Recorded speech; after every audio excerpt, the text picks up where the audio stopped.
بسم الله الرحمن الرحیم. السلام علیکم ورحمۃ اللہ وبرکاتہ. نن زموږ ویډیو د وایبریشن یا د ارتعاش باره کې ده.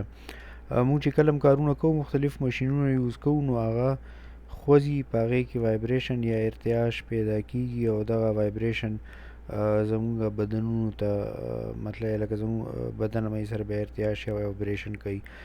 نو ایچ سی یو کې چې کوم دی وایبریشن یا ارتعاش په دوو غټو حصو کې تقسیم کړی دی. یو ته هغوی هینډ آرم وایبریشن وایي چې مطلب لکه داسې ماشین موږ استعمالوو چې په هغې کې صرف لاس او لیچې په زوره زوره باندې خوځي. دا صرف لاس او لیچو له چې کوم دی نو بیماري پیدا کوي. او بعضې داسې ماشینان دي چې کې فل باډي وایبریشنز راځي، مطلب لکه روغ د انسان روغ وجود ای سره ارتعاش یا وایبریشن کوي. دا اکثر په داسې ځایونو کې مطلب لکه څوک ټریکټر چلوي ناست دي پکې، یا د روډ دا کم ماشینان چې دي ګریډرې دي، کمپیکټرې دي، اسکیویټرې وغیره دي، سکیډ لوډرې دي. دې ماشینانو کې کوم اپریټران ناست وي نو دا د موټر په رنګ آرامدeh نه وي. نو دا چې کوم دی په خپل هم ټول خوځي او چې کوم سړی پکې ناست وي نو هغه هم ټول خوځوي. د فل باډي وایبریشن سره چې کوم دی اکثر د ملا د درد شکایت راځي. د دې باره کې دا خو ما تاسو ته مسله ووایي چې وایبریشن سره څه مسلې کیدی شي.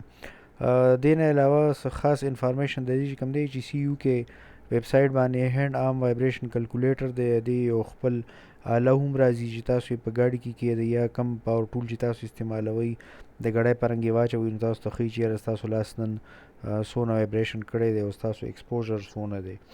ایچ سی یو کې اوشه چې کوم دی د وایبریشن ایکسپوژر چې مطلب لکه یو سړی څونه وایبریشن ته څونه وخت دپاره ځان ایکسپوز کولی شي یا مخامخ کولی شي نو د هغې لیمیټس یې دغه کړي دي، ښولي دي. دې نه علاوه مختلفې کمپنیانې د وایبریشن نه د هغې ورکرانو ته چې کومې خطرې دي نو د هغې د مخنیوي دپاره هیلث سرویلینس هم کوي. مطلب لکه ای سره په کلینیک کې دغه ناست دي، پیرامیډکس ناست دي یا ورسره چې کوم دی نرس ناست دي او هغوی ګوري چې یاره دا خلک چې کوم داسې ټولز باندې کار کوي چې کې وایبریشن وي چې دوی په صحت باندې خراب اثر خو نه دی غورځېدلی.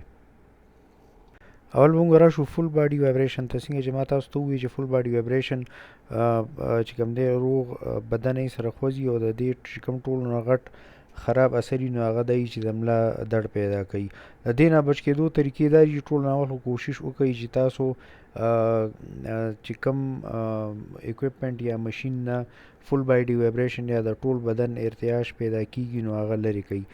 د دې مثال به تاسو داسې درکړم چې بعض ځایونو کې مثلا شګه وړلي لکه سیمنټ په پلانټ کې یو ځای نه بل ځای ته نو بجای دې نه چې دا په ویل لیډرو کې یوړی شي دې په ځای چې کوم دی کنویر بیلټ څو لګوي نو هغه بیلټ کې چې کوم دی د انسان ضرورت نه راځي او ستاسو ورکران به چې کوم دی د وایبریشن نه بچ شي.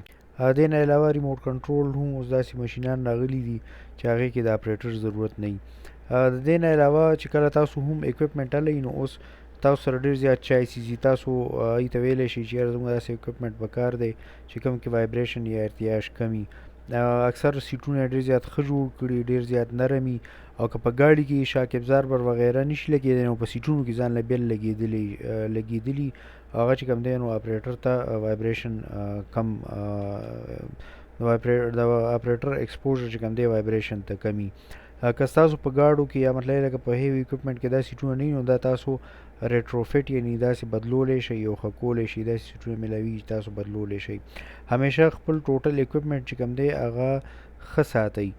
مطلب لکه کار پکې پرېږدئ مه. بعض ټایم چې ستاسو په اکوپمنټ کې کار پاتې شي دې غټې انجنې غټې پرزي نو هغه ډېر زیات وایبریشن کریټ کوي. په کومو روډونو یا په پات ویز باندې چې کوم دا اکوپمنټ ګرځي نو پکار چې دا روډونه ښه وساتئ. که کولی نه وي خو چې څونه یې هوارولی شي چې هوار شي چې خلکو ته وایبریشن کم وي. همیشه کوشش کوئ چې کوم میټیریل تاسو وروړئ نو چې کوم ځای کې استعمالیږي هغه ځای سره یې جوخ واچوئ. د دې فایده به دا وي چې د وړو زحمت ټایم به هم بچ شي او چې کوم خلک یې وړي به هم د وایبریشن نه بچ شي. د وایبریشن نه بچ کېدو بله غټه طریقه ټولو نه غټه او افیکټیو دا ده چې جاب روټیشن کې دی. مطلب لکه یو ګنټې له یو سړي یو اکوپمنټ وچلولو هغه لږ ارام وکړي بیا یو ګنټه بل وچلوي نو دې سره څه چلو شي دی ایکسپوژر ټایم کم شي چې څومره ډېر ټایم دپاره تاسو یو سړی وایبریشن ته مخامخ کوئ نو دونه به د صحت ته خطره زیاتی. په یخ موسم کې چې کوم دی د ملا درد او د وایبریشن اثر ډېر زیات وي نو همیشه کوشش کوئ چې اپریټران ځان ګرم ساتي یا خو کیبنې پای کې هیټري او که نه داسې کپړې د استعمالوي چې هغې کې مطلب لکه هغه ګرم وي. اوس به راشو هینډ آرم وایبریشن ته. دا خو د غټ اکوپمنټ چې کوم کې اپریټر دننه ناست یا فل باډي وایبریشن کوي. اوس داسې بعضې اکوپمنټس داسې پاور ټولز دي چې هغه خلکو په لاس کې نیولي او کار پې کوي، نو هغه هینډ آرم وایبریشن ته ایکسپوز کېږي. هینډ آرم وایبریشن مطلب چې د پنجې او د لیچو وایبریشن ته هغې چې کوم دی ایکسپوز کېږي.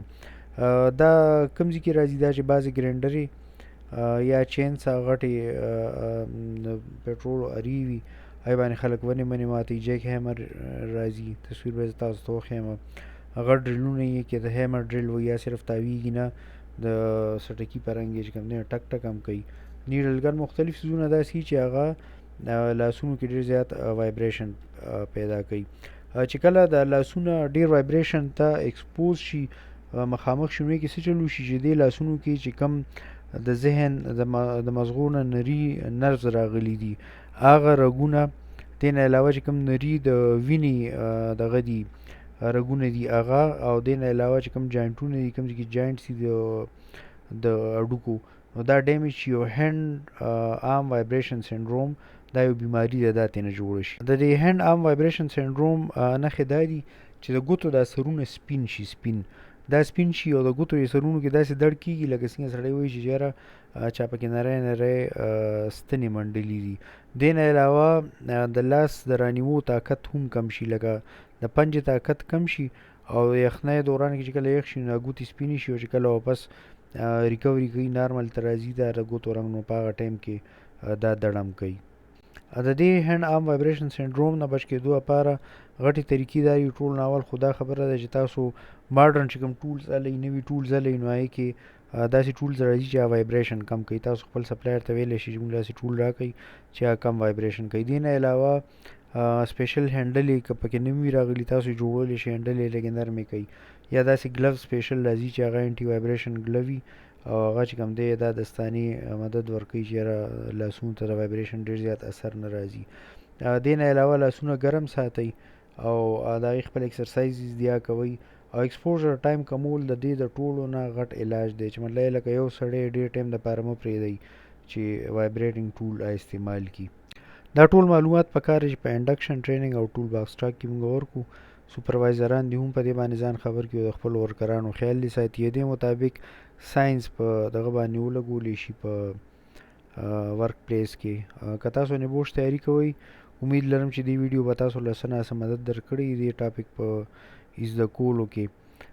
د دې نبوش تیاری لپاره دې چینل نور ویډیوز هم کتی شئ. HECU کې د اوشا په ویب سایټ باندې دې باره کې نور معلومات تاسو حاصلولی شئ. د دې چینل نور ویډیوز وګورئ، لایک یې کړئ، شیر یې کړئ، چینل سبسکرایب کړئ، کمنټ پې وکړئ. الله دې زموږ د ټولو حفاظت وکړي. الله اصل کې حفاظت کولو والا دی. د لوی الله په امان.